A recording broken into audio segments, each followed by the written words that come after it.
the majority of our life is lived in liminal space. And there's this in-between space, this liminal space. This liminality that reveals possibility. I think we're in a liminal moment, but also in a place of transformation. I have great affection for the church and a troubled relationship with it. Just to be alive in time means that we're on the threshold of the future. That can't be the gospel because God said to love our neighbors. We don't know what the future looks like. We have to work it out together. What an interesting story.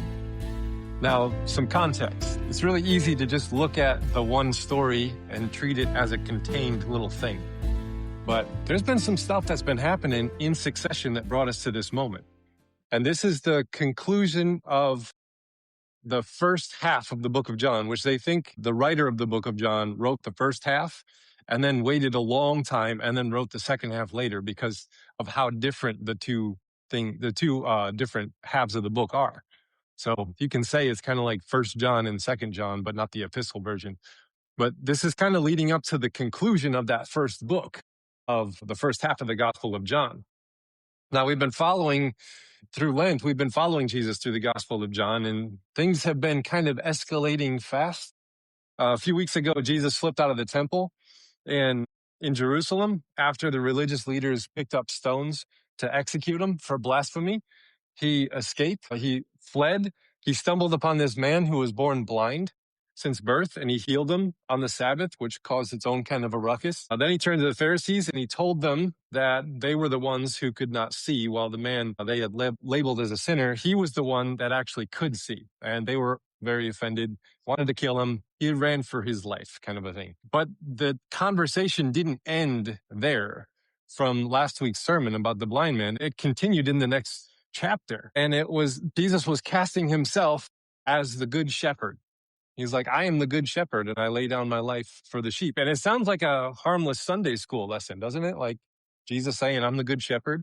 And then the Pharisees getting all mad at him again. And it's like, what are they so uptight about? Like, why would they get mad about him calling himself the good shepherd? That seems like just something that, kids are going to color that piece of paper in Sunday school. But the language, the good shepherd, is actually soaked in a very controversial passage out of Ezekiel 34, where God indicts the corrupt shepherds of Israel for getting fat off the sheep while the wolves had their way. And the passage kind of ends. It's a really long passage where God just lays into the leaders of Israel over and over again.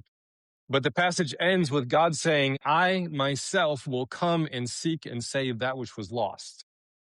And so Jesus taking on the good shepherd, saying that he's come to seek and save the lost, is then an indictment of the Pharisees and the religious leaders, saying, I'm the good shepherd, which you know the story, so who's the bad guy in this passage? It's you.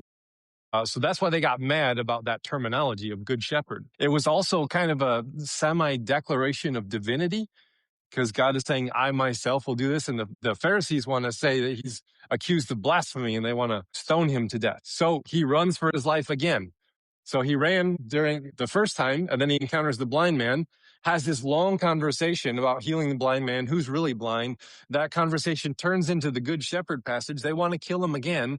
And so he takes off for the wilderness. So fast forward several months, Jesus is back in Jerusalem for Hanukkah, and he's saying more things that the authorities can't tolerate, and they try to stone him again.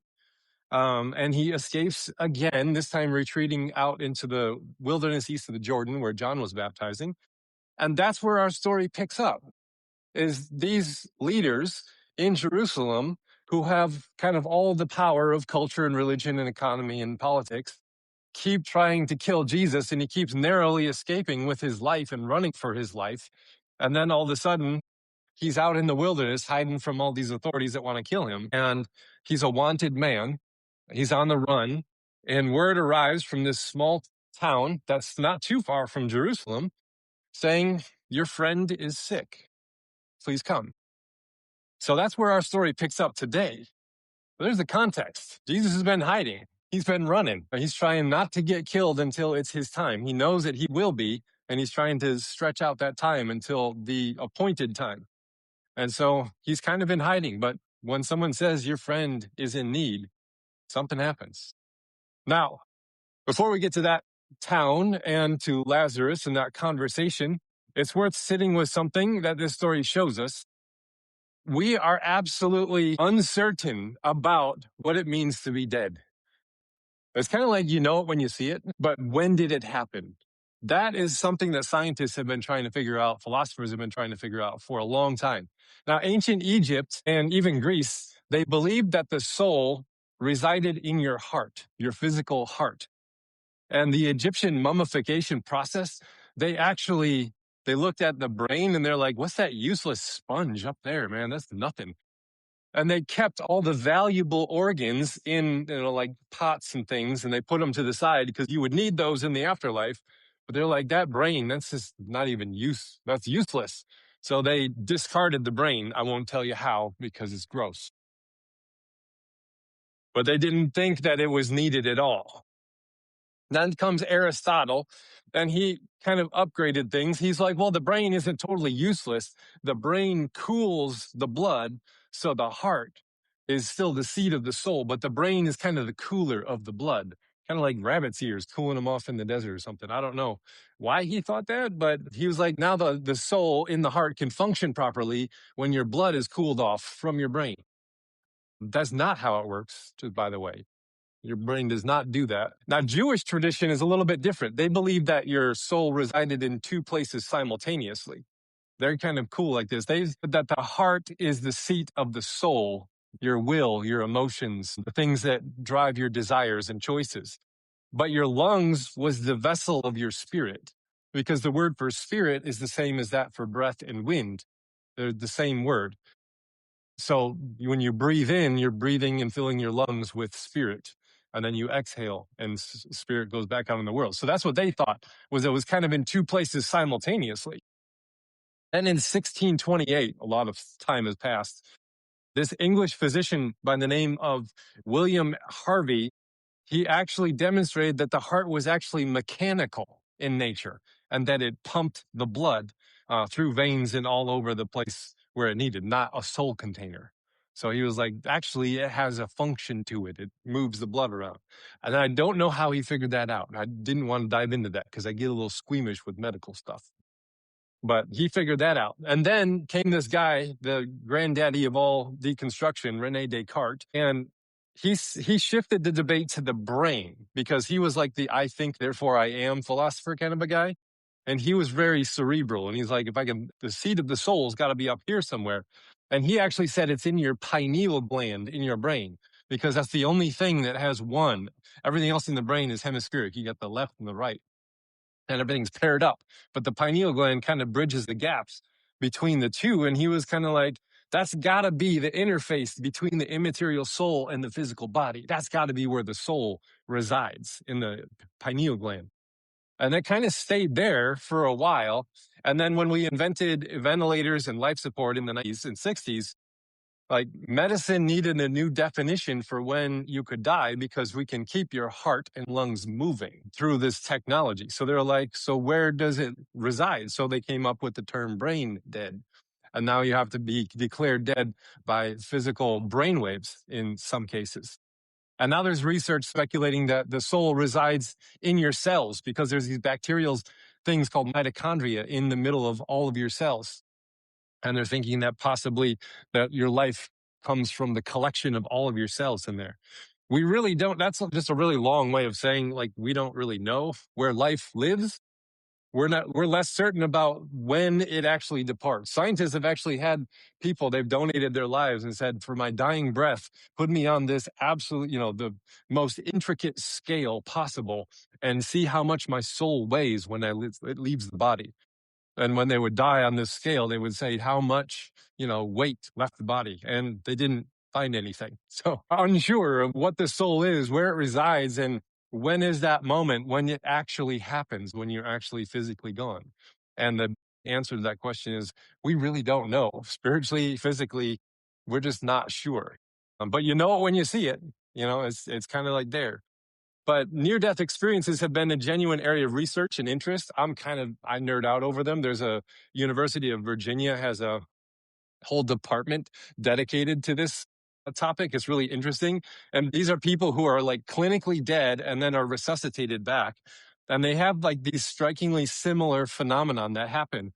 Being enveloped by some kind of benevolent presence. They feel a warmth and a light and a love. Traveling through tunnels of light, observing their own body from above, being outside of their body. These are the things that people have described. Often they also say that when they return, their entire lives and views on life are transformed. Like it's a fundamental reorder of their value systems and everything. Sometimes trauma is healed and everything. And some neurologists are saying that probably linked to this chemical in the brain called DMT that's released at the time of death, which is a naturally occurring psychedelic that your brain can just produce at the time of death, comparable to like psilocybin experiences or LSD. Same thing happens with your brain. But the science really doesn't really know what's going on there. And Christian theology doesn't attempt to give a complete metaphysical map of exactly how everything beyond the border of death works and looks and all that kind of stuff. But theology offers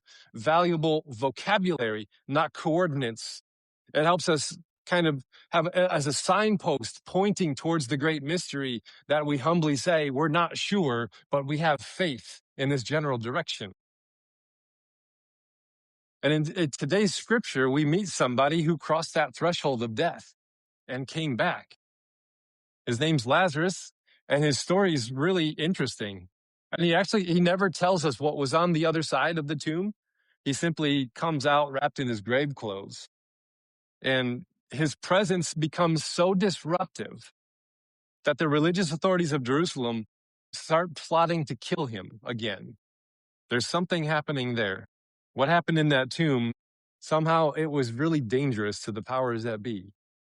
So that's all of this stuff leading up to this story. What does it mean to be dead? This guy was dead for 4 days. Now, the 4 days is important because Jewish kind of understanding of what happens when you're dead, they believe that your spirit kind of hung out with the body in the general vicinity for 3 days. And then on the 4th day, it left and you were considered dead. So Jesus raising a man on the 4th day was considered a great miracle that couldn't be denied that it happened. So that 4th day was really important. But this text introduces Lazarus with this interesting thing that you could just pass right over it and not even notice it. In the Greek, it says something like, there was this certain man who was sick. His name was Lazarus of Bethany in the village of Mary and Martha. It's like, it goes from like general to very specific. But why not just say Lazarus was sick? Just get to the point. Why we got to run these circles around? There was a certain man and he was sick. And by the way, his name was this and he lived here and he was related to so-and-so. I think there's something theological happening in just that little phrasing there. That's pretty cool. The passive construction was like a certain man was ill. I think that mirrors how we fear God sees us as like a line item or a memo on some kind of divine clipboard, problems in a little bit of a queue. And we're like, how do I get my problem up in the queue? Or did my memo of what's going on in my life, did it get dropped under like God's desk and he forgot about it or something?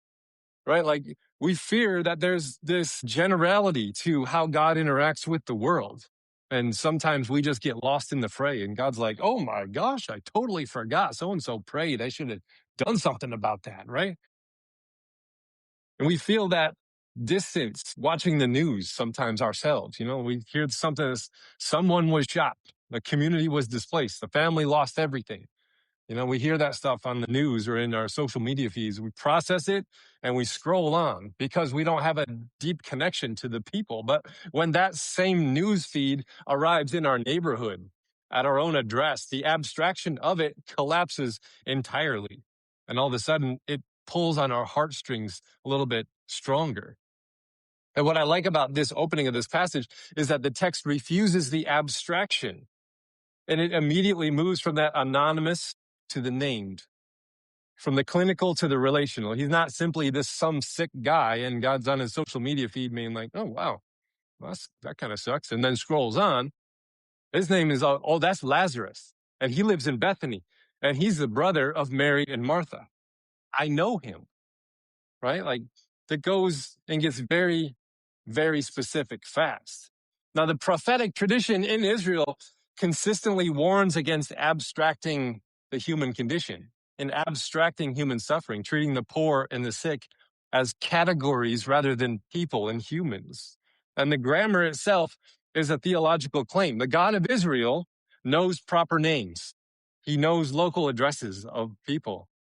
I like in the Black theological tradition, to name someone is an act of resistance against the dehumanizing mechanisms of the enslavement empire that kept them enslaved. I love that having their name was so important. And the body has always been both the site of suffering and the site of liberation in that tradition. Whereas the white Western tradition is often spiritualized salvation into an idea that you have to assent to in the mind and agree with on paper. But the biblical tradition insists on this particular body, this person in this place, right? And I think as followers of Christ, we should never be indifferent to the suffering of another human being made in the image of God. We should be drawn to them, not because suffering is God's will, but because God refuses to look away from it altogether. And so we should be drawn to others as well, and drawn to the human suffering experience and say, how can we show up in this person's life? How can we help? And not abstract it away. Now, the Greek word here translated, he was ill, he was sick. That passage is a Greek word that kind of just encompasses all of sickness. It doesn't give us a specific sickness that he's suffering with, but the word there means weakness, powerlessness, feebleness. And I think that kind of encompasses the full condition of the human experience, because we're all mortal. We are all weak. We are all powerless. We are all feeble when it comes down to it. I mean, we can be strong. We can work out. We can be, successful and all that. But it doesn't take much to switch that switch over to all of a sudden you're in need, right? And maybe you've experienced that where you have been going on and life is going great. And then all of a sudden you broke a leg and now you're in bed and you need to be cared for, or something along those lines. Like we get in contact with our mortality in a way that we can most of the time just kind of ignore. And all of a sudden, wow, the reality of our condition is there. So this isn't really a specific diagnosis. It's kind of a broad description of being human. So Lazarus is us. He's you and he's me. He's kind of a stand-in in the story. So we can kind of relate to anyone in the story. It's going to be Lazarus. The Latin phrase memento mori means remember your death. And like theologians, philosophers, poets, writers, sometimes they would keep a human skull on their desk, which is illegal now. Just by the way, you're not allowed to have a real human skull on your desk. Back in the day, they would have that there as a reminder that mortality is the condition. It's not an interruption into life, but the actual condition that we have in life. There's even a country song about it. Live like you were dying. You know that song? It's going to be in your head forever. That's the song where the writer goes skydiving and Rocky Mountain climbing. Spent 3.7 seconds on a bull named Fu Manchu. That's memento mori. That's a skull on your desk, but in the form of a country song. And now it's in your head. I'm sorry about that. But we spend so much time and energy trying to deny the fact that we're mortal. We pursue power, accumulate wealth, optimize our health, perform our, try to get more competent in the things that we avoid, and to acknowledge that we're fragile and dependent human beings most of the time because we don't like that fact about us. But Lazarus, he's not a case study in someone else's weakness. He's an honest version of us, and the version that we're afraid to acknowledge and show. But he lives in a specific town, and he has a specific purpose, and this text is going to start drawing meaning out of that. Bethany is the town he lives in. And it means two things: the house of figs, or it means the house of misery. So if your name is Bethany, I'm sorry, pick the house of figs. Just pick that one for your thing. But the word Beth is a house of, and then the term Annie means misery, which is really interesting. So what's this town all about? Why does it go to so extent of naming a town that he's in? Well, this town is about 1.5 miles outside of Jerusalem, which is the major seat of power, where the temple is at. It's just over the Mount of Olives. And scholars have noted here that Bethany fits the profile of one of the historic houses for the disabled that the Jewish law required to exist near Jerusalem, but also required it to be placed at least 1 mile away from the city. So there had to be a place of refuge. Now, if we were to go to a different story in a different gospel, in Matthew 26, we see that in the house of Simon the leper, that he is also sick and in Bethany. So it may have functioned as a kind of a group home, a city of outcasts, placed close enough to the capital to satisfy the letter of the law, but just far enough away not to disturb the aesthetics of power. And these places were mandated as refuge, and the community turned them into a place of exile. So the leper colonies weren't a very pleasant place to live. And I think we can do the same. Human beings can do the same thing. Like in our collective attempts to deny mortality and to live at our most optimal, we can actually, in our pursuit of the things that make us feel powerful and productive and exempt from all weakness, we can build our own Bethanies, communal Bethanies, because not everyone can do that. Not everyone, some people have a neurodivergence. Some people have physical disabilities. And they are unable to perform in the optimum settings that our society has created in our denial of our mortality. And so we create these Bethanies and we call them funeral homes for the grieving. That's where the grief takes place. We don't want that in-house over here. Or we put them in the hospital. That's where the sick go. And then when you're better, come out. I'll send some cards, right? We try to distance ourselves from those things because they're uncomfortable. And humans build Bethanies to contain the collective damage of our collective violence. But God moves into those places. This is the cool part of this passage, right? Like we create systems that push the sick, the poor, the doubting, the different out to the margins because we're going to focus in on all the victory stuff here. And then we build these elaborate justification systems of merit and worthiness, correct belief, productivity. And then we trust that if we just work hard enough and conform closely enough, we'll never end up in the Bethany. But 100% of humans just about are going to end up disabled at some point in their life. Some more closer to their passing, but most people will end up there. And most of us are already there because the fear of our own mortality spurs us to create these marginal places we fear to end up in.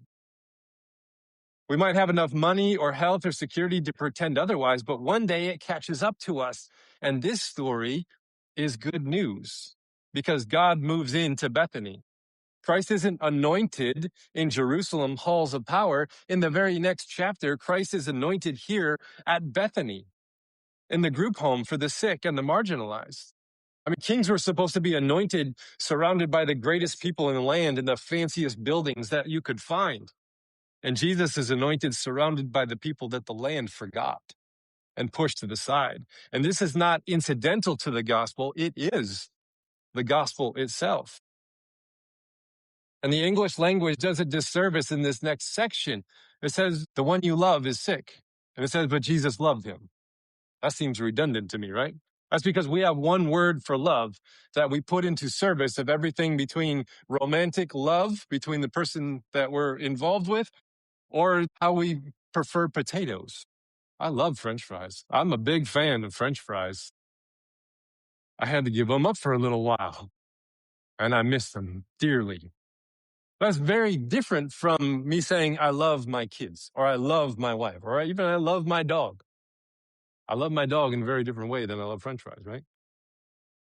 We have one word that encompasses all those things, but the Greek has 3 distinct words for love. And 2 of them show up in this next sentence. And the contrast between them is the theological point of the section that we miss because we only have one word for it. Here's the passage. Jesus loved Martha and her sister and Lazarus. When the sisters send word to Jesus, they say, he whom you love, phileo, is sick. And the narrator immediately offers a correction. But Jesus agaped Martha and her sister Lazarus. Totally different word. A more honest rendering of that sequence should have said, Lord, your dear friend is sick, but Jesus loved Lazarus and his sisters. Let's look at the difference. Phileo love. It's like friends. It's the love that is shared connection, the love that is loyalty to your people in your tribe, the brotherly love as it is in the city of Philadelphia, phileo. It's built on like a commonality. And you find it when you meet someone and you realize that you share a passion, or you share a history or a wound or a hometown. And maybe you've said those words, oh, no way, you too? Right? That's a really cool connection point to have. That's a phileo experience, a connection of love. That's like, oh, I totally didn't know that. When I learned someone else is into woodworking, I'm like, oh, you too. Have you tried this technique? Like it's a fun connection. It's real, beautiful, but it has limits.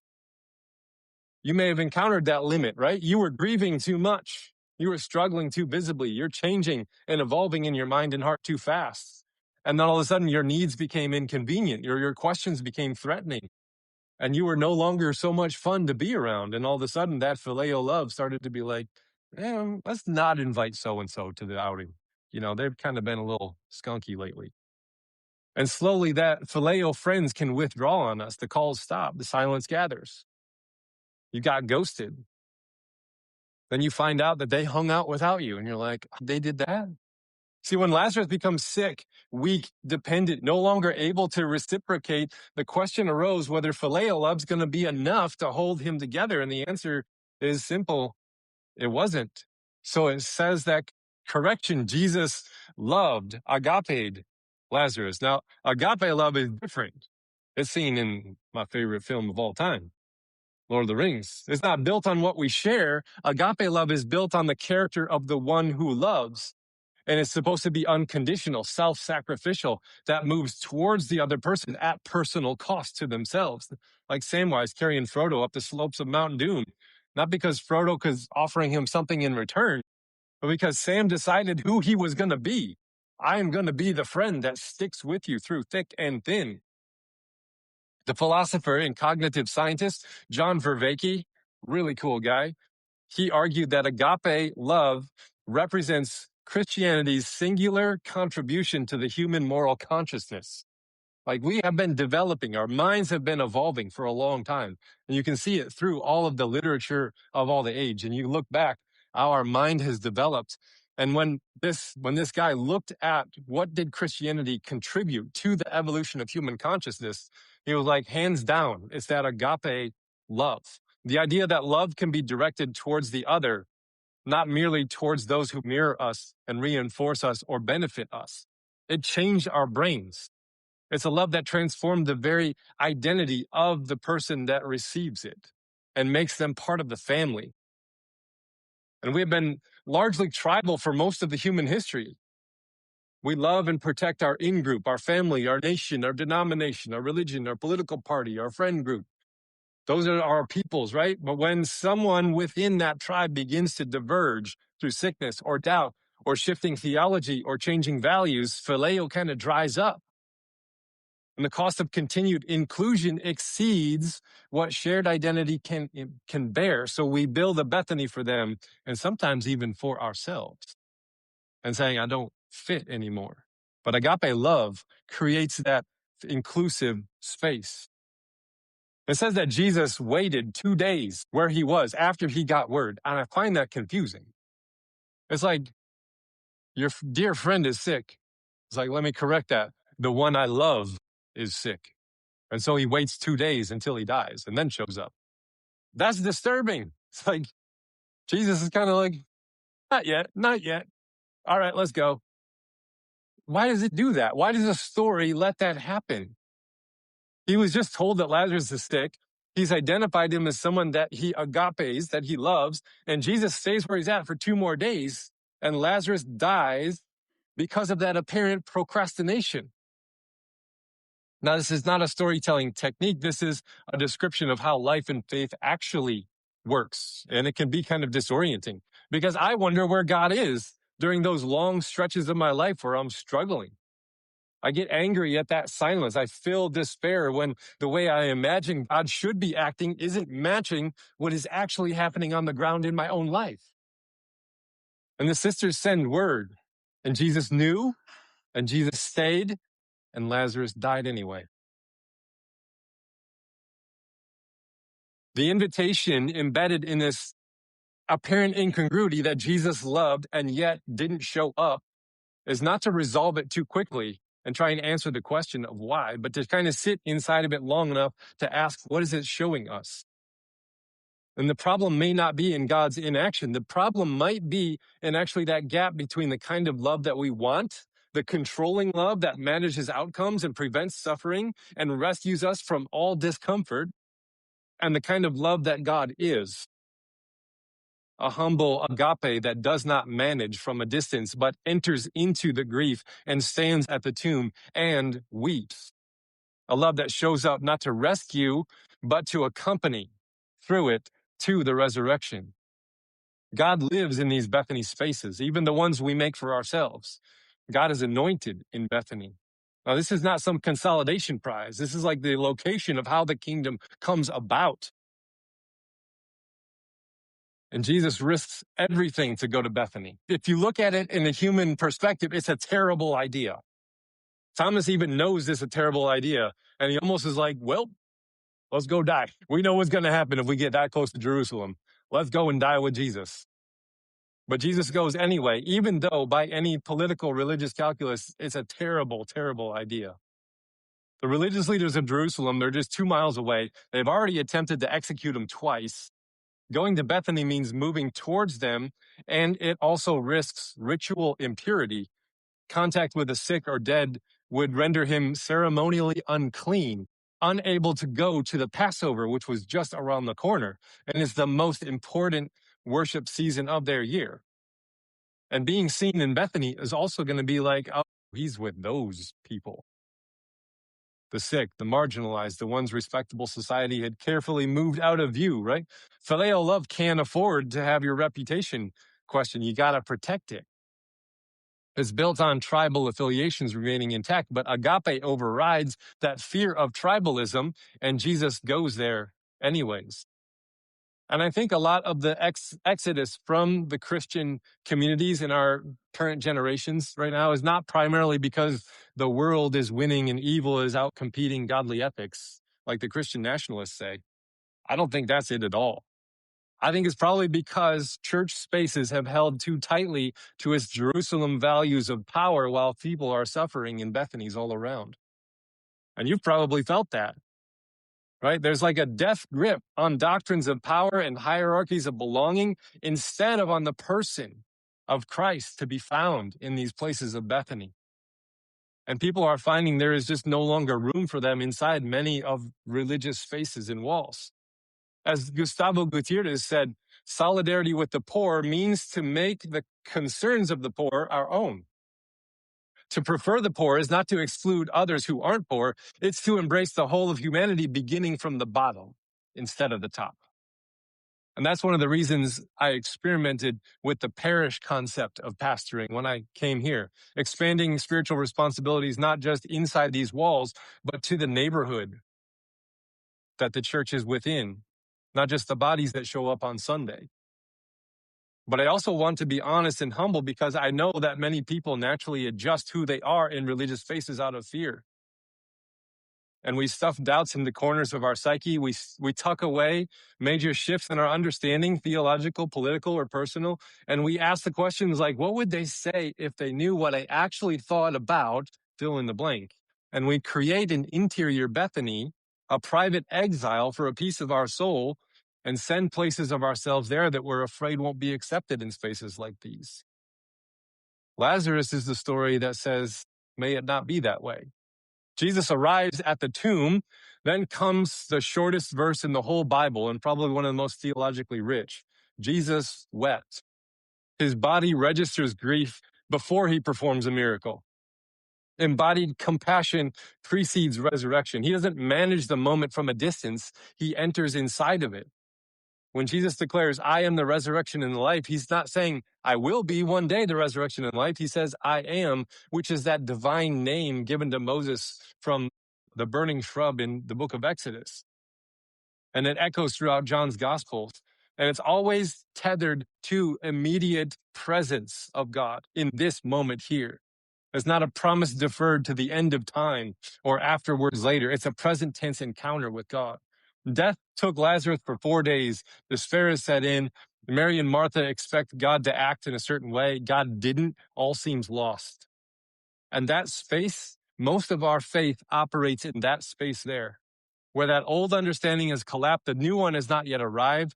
And it's where we see it as an obstacle to our growth and the rest of our life. But actually, it's the condition of the growth of it. It's where we release the frameworks that no longer hold our experience and become capable of receiving something larger. And the story of Lazarus is not a story of how faith fixes everything. It's a story about what love can do when we stop insisting it work on our terms. And so Jesus raises up Lazarus and he tells the community standing around the tomb, unbind him and let him go. He was wrapped in this whole burial shawl. And I think that has some theological intention to it, because the miracle of new life, that's God's prerogative. But then the liberation from the grave clothes of injustice and exclusion, that's our job. That's our work to do. He gives that to the community. Unbind him and let him go. That's what the power of community is supposed to do. That's what the church ecclesiology should be built around.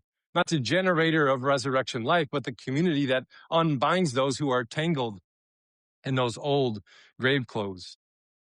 And here the kingdom does not arrive in Jerusalem's halls of power.